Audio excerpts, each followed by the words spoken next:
ഇടതുപക്ഷത്തിന്റെ പ്രതിനിധി പറഞ്ഞു മുകേഷ് ഇവിടെ വികസന നായകനാന്ന്. കൊല്ലത്ത് എന്ത് വികസനമാണെന്ന് ഒരു 5 എണ്ണം ചൂണ്ടിക്കാണിക്കോ. മാഡത്തിന്റെ തൊട്ടപ്പുറത്തുള്ള ചിൽഡ്രൻസ് പാർക്ക് നോക്കേ, അവിടെ തുരുമ്പടിച്ച കസേര ഇതല്ല, പിള്ളേർക്ക് അപകടം വരെ പറ്റുന്നു. പിന്നെ കല്ലുപാലം 16 മീറ്റർ നീളമുള്ള കല്ലുപാലം 4 വർഷം കൊണ്ടാണ് പണിഞ്ഞത്. എന്ത് വികസനമാണ് ശ്രീ മുകേഷ് നടത്തിയത്? ഞാൻ 5 കാര്യം ചോദിച്ചു. ഞാനൊരു 10 കാര്യം പറയാം. 1, ശ്രീനാരായണ ഓപ്പൺ യൂണിവേഴ്സിറ്റി. 2, ശ്രീനാരായണ സാംസ്കാരിക സമുച്ചയം. 3, കൊല്ലം ജില്ലാ ആശുപത്രിക്ക് 144 കോടിയുടെ വികസനം, അവിടുത്തെ ഡയാലിസിസ് യൂണിറ്റ്, കൊല്ലം വിക്ടോറിയ ഹോസ്പിറ്റലിന്റെ വികസനം, കൊല്ലത്തെ പാലങ്ങൾ, പോർട്ടിനകത്ത് പുതിയതായിട്ട് ആരംഭിച്ചിട്ടുള്ള അവിടെ പോർട്ടിലേക്ക് വരുന്ന വഴിയിലേക്കുള്ള റോഡ്, അവിടുത്തെ വികസനങ്ങൾ ഓരോന്നും തൊട്ട് കാണിക്കാം. സഖാവ് എം മുകേഷ് തന്നെ പറഞ്ഞു, നിങ്ങളെ ഞാൻ കൂടെ കൊണ്ടുപോകാം, എന്റെ വാഹനത്തിൽ ഞാൻ പെട്രോൾ അടിച്ച് ഞാൻ ഭക്ഷണം മേടിച്ചു തന്നു കൊണ്ടുപോകാം. പറയാനല്ല, എന്ന് പറയുകയല്ല, ഇതൊക്കെ എന്റേതാണെന്ന് വെറുതെ ഒരു ലീഫ്ലെറ്റ് അടിച്ചിറക്കുമല്ല, തൊട്ട് കാണിക്കാമെന്നാണ് പറഞ്ഞത്. അത് തൊട്ട് കാണിക്കാൻ ഇപ്പോൾ MLA, കൊല്ലത്തിന്റെ MLA സഖാവ് എം മുകേഷ് ചെയ്തിട്ടുള്ള 1000 വികസനം, 1748 കോടിയുടെ വികസനത്തിലെ ചില കാര്യങ്ങൾ മാത്രമാണ് ഞാൻ പറഞ്ഞത്. ജനങ്ങൾക്ക് നേരിട്ടറിയാം, ജനങ്ങൾ അനുഭവിച്ചുകൊണ്ടിരിക്കുകയാണ് ആ വികസനം. അതുകൊണ്ട് തന്നെ ജനങ്ങൾ അദ്ദേഹത്തെ MP ആക്കി മാറ്റും. ഞങ്ങൾ ജയിച്ചു കഴിഞ്ഞു. ആ ഒരു ആത്മവിശ്വാസത്തിലാണ് ഞങ്ങൾ മുമ്പോട്ട് പോകുന്നത്. കഴിഞ്ഞ 8 വർഷക്കാലമായിട്ട് കൊല്ലത്തിന്റെ MLA ആയി സ്വന്തം ഉത്തരവാദിത്വങ്ങൾ നിർവഹിക്കുന്നതിൽ 100% പരാജയപ്പെട്ട എം മുകേഷ് തെരഞ്ഞെടുപ്പ് ഫലം പുറത്തു വരുമ്പോൾ ഏറ്റവും കുറവ് വോട്ട് നേടുന്നത് കൊല്ലം അസംബ്ലി മണ്ഡലത്തിൽ നിന്നായിരിക്കും. കാരണം അവർ MLA എന്ന നിലയിൽ പൂർണ്ണമായും പരാജയപ്പെട്ടു.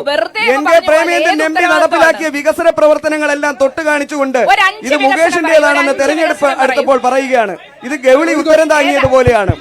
പ്രാദേശികമായി ഇവിടെ ഉയർന്നു വന്ന ചോദ്യത്തിൽ എന്റെ പ്രിയ സുഹൃത്ത് 5 വികസനം മുകേഷ് MLA നടത്തിയത് പറയണമെന്ന് പറഞ്ഞു. എണ്ണിയാൽ ഒടുങ്ങാത്ത വികസനങ്ങളുണ്ട്. അത് ഞാൻ വളരെ കൃത്യമായി ഇവിടെ അവതരിപ്പിക്കുകയും ചെയ്തു.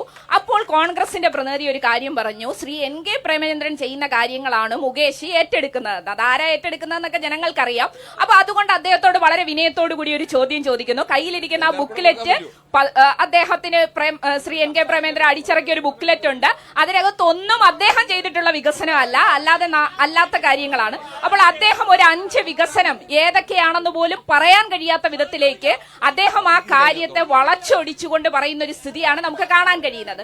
പിന്നെ ഇവിടെ ചോദിച്ചൊരു ചോദ്യം, കൊല്ലത്തെ സംബന്ധിച്ച് കൊല്ലത്തെ ജനങ്ങൾക്കറിയാം, കൊല്ലത്തെ വോട്ടർമാർക്കറിയാം, കൊല്ലത്ത് മുകേഷ് ഇത്രയും കാലം ചെയ്തിട്ടുള്ള ഓരോ വികസനവും നമുക്ക് മുമ്പിൽ അതൊരു തൊട്ട് കാണിക്കാൻ കഴിയുന്നതായി നിലനിൽക്കുകയാണ്. അല്ലാതെ വെറുതെ വാചക കസരത്ത് നടത്തി പോകുന്ന കാര്യങ്ങളല്ല, ഓരോന്നും നമുക്ക് തൊട്ട് കാണിക്കാൻ കഴിയുന്നതാണ്. ഇപ്പോൾ ആ സാംസ്കാരിക സമുച്ചയം തന്നെ ഒന്ന് പോക്കോ, ആശ്രാമം വരെ വരൂ, ആശ്രാമത്തെ ശ്രീനാരായണ ഗുരു സാംസ്കാരിക സമുച്ചയം നോക്കൂ, അവിടെ നടന്നിട്ടുള്ള വികസനം നോക്കൂ.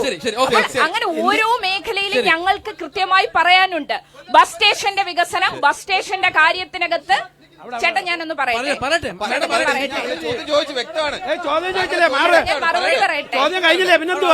അല്ല, ചോദ്യങ്ങൾ ചോദിക്കാം.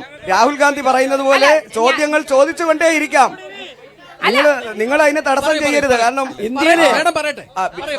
ചേട്ടൻ ഈ കാര്യങ്ങളെല്ലാം കൃത്യമായി പറഞ്ഞു. ഞങ്ങൾ നടത്തിയ വികസനം മുഴുവൻ ഞാൻ ഇവിടെ അവതരിപ്പിച്ചു. അപ്പോൾ അദ്ദേഹം മറ്റ് ചില 1-2 വികസന പ്രവർത്തനങ്ങൾ മുകേഷ് MLA ആരംഭിച്ചു. അദ്ദേഹം 2.5 വർഷമാണ് ആയിരിക്കുന്നത്. 5 വർഷത്തെ മാസ്റ്റർ പ്ലാൻ വെച്ചുകൊണ്ട് പോയതാണ്. ചേട്ടൻ ഒരു കാരണവശാലും വിഷമിക്കേണ്ട. ഉപതെരഞ്ഞെടുപ്പിൽ വരുന്ന ഞങ്ങളുടെ പുതിയ MLA അത് പൂർത്തീകരിച്ചു കൊല്ലത്തെ ജനങ്ങൾക്ക് നൽകിയിരിക്കും.